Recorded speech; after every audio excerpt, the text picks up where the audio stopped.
Shalom, puji Tuhan saudaraku, kita boleh menikmati hari yang baru ini, semua karena kasih dan kemurahan Tuhan. Oleh karena itu kami mengajak saudara sekalian, mari nyatakan syukur kepada Tuhan melalui doa dan perenungan firman Tuhan.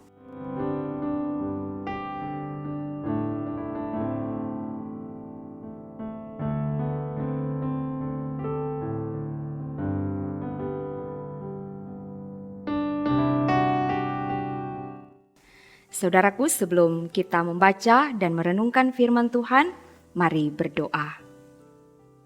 Kami bersyukur kepadamu Bapa di sorga, karena kami boleh menikmati hari yang baru ini. Dan saat ini, kami mau membaca, mendengar, dan merenungkan firman Tuhan. Tuntun kami dalam kuasa Roh Kudus, agar supaya firman yang diberitakan boleh menjadi berkat bagi kami. Dalam nama Yesus kami berdoa. Amin. Saudaraku yang dikasihi Tuhan, mari kita membaca bagian Alkitab yang menjadi perenungan di hari ini dalam Kisah Para Rasul pasal 4 ayat 29. Kisah Para Rasul pasal 4 ayat 29 berkata demikian. Dan sekarang ya Tuhan, lihatlah bagaimana mereka mengancam kami, dan berikanlah kepada hamba-hambamu ini keberanian untuk memberitakan firman-Mu. Demikian pembacaan Alkitab. Saudaraku yang dikasihi dan diberkati Tuhan. Reaksi orang percaya ketika diperhadapkan dengan kesulitan adalah bertekun dalam doa. Karena dengan berdoa, orang tidak akan memusatkan perhatian pada persoalan atau gumul yang dihadapi, melainkan memandang kepada Yesus dan bergantung sepenuhnya kepada Yesus. Nah saudaraku, inilah yang dilakukan oleh para rasul dan jemaat mula-mula ketika mereka menghadapi tekanan dan hambatan dalam penginjilan. Di dalam Kisah Para Rasul pasal 4 ayat 17 dan 18 disebutkan bahwa ada ancaman dan larangan kepada Petrus dan Yohanes untuk tidak lagi berbicara atau mengajar dalam nama Yesus.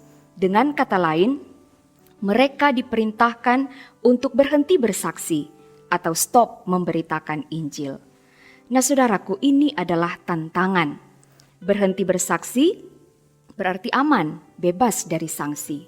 Tapi jika tetap bersaksi, ada resiko ditangkap dan dihukum. Dan yang sungguh luar biasa kita lihat di sini adalah para rasul memilih mengambil resiko demi pemberitaan firman Tuhan. Situasi sulit tidak melemahkan iman, tidak mengendurkan semangat, dan tidak membuat mereka takut. Ketika pun mereka berdoa, minta Tuhan melihat keberadaan mereka, bukan dengan maksud supaya Tuhan menghindarkan mereka dari pergumulan. Mereka tidak minta dibebaskan dari masalah, tapi yang mereka minta adalah keberanian untuk terus memberitakan firman Tuhan di tengah situasi yang tidak kondusif. Saudaraku yang dikasihi Tuhan, dengan meminta keberanian dari Tuhan berarti ada kesadaran bahwa mereka tidak dapat menghadapi ancaman, tekanan hanya dengan kekuatan diri sendiri. Mereka butuh kekuatan dari Tuhan yang sudah terbukti punya kuasa. Dengan meminta keberanian menunjukkan bahwa para rasul memiliki komitmen iman yang kuat untuk setia sampai mati dalam pekerjaan Tuhan. Nah saudaraku, bagaimana dengan kita? Ingatlah bahwa memberitakan firman adalah tugas setiap orang percaya, tugas kita bersama. Kita harus menyatakan Kristus dalam hidup kita, baik kata maupun perbuatan kita. Tantangan dan hambatan akan selalu ada, bisa berupa tekanan, ancaman, ataupun penolakan dan kebencian. Saudaraku, apapun keadaannya, jangan pernah menyerah, jangan patah semangat, apalagi merasa takut. Berdoalah kepada Tuhan, tetap yakin dan percaya pada kuasa dan kedaulatan Tuhan yang nyata dalam hidup kita. Maju terus pantang mundur, karena keberanian ilahi hanya diberikan kepada mereka yang sungguh-sungguh mau menyerahkan diri untuk dipakai oleh Tuhan. Amin. Mari kita berdoa. Terima kasih ya Tuhan untuk firman di hari ini. Biarlah kami akan selalu ingat, kami sebagai orang percaya punya tugas dan tanggung jawab untuk bersaksi, memberitakan firman Tuhan dalam segala situasi dan kondisi.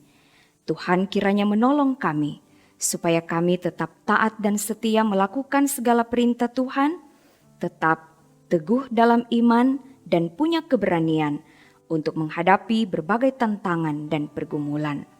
Tolonglah kami supaya ketika kami diperhadapkan dengan berbagai situasi sulit, kami tidak mengandalkan kekuatan diri sendiri, tetapi kami berdoa meminta kekuatan dari Tuhan. Kami berdoa meminta keberanian dari Tuhan untuk dapat melaksanakan tugas panggilan pemberitaan Injil, sehingga kehidupan kami benar-benar boleh menjadi berkat di tengah dunia ini. Terima kasih ya Tuhan, biarlah kami semua yang boleh mendengar firman di hari ini akan semakin berani untuk bersaksi tentang Tuhan. Kami berdoa setiap orang yang boleh mendengar firman, kiranya semakin diberkati oleh Tuhan, penuh sukacita damai sejahtera dalam menjalani hari-hari kehidupan. Tuhan akan selalu memberkati pelayanan dari Jemaat Gemim Bukit Moria Rike, terutama ketika pemberitaan firman melalui YouTube Gemim Bukit Moria Rike.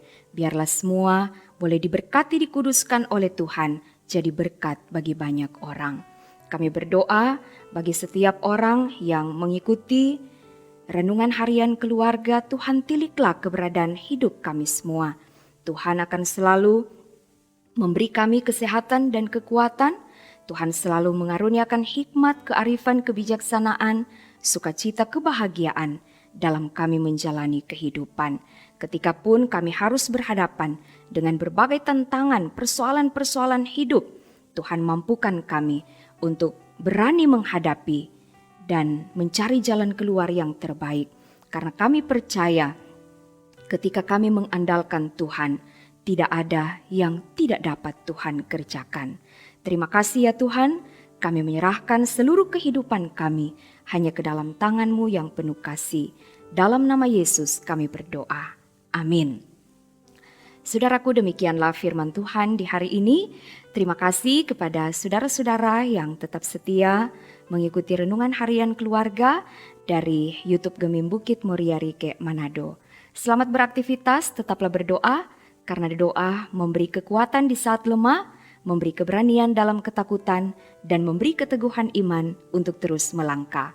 Dan jangan lupa untuk selalu merenungkan firman Tuhan setiap hari, lakukanlah kebaikan dan jadilah berkat. Tuhan Yesus memberkati. Shalom.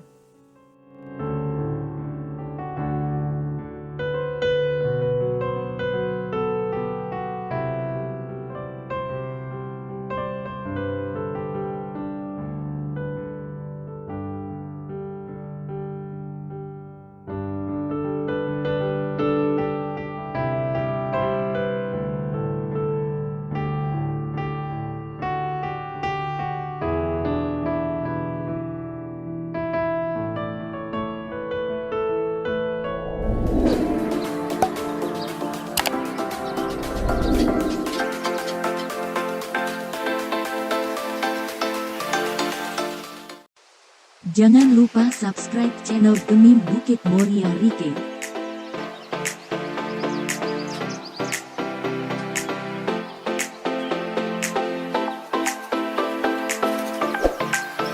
Dan nyalakan lonceng di samping kanan untuk memperoleh info terbaru mengenai ibadah-ibadah yang dilaksanakan. Salam sehat. Tuhan Yesus memberkati kita semua. Shalom.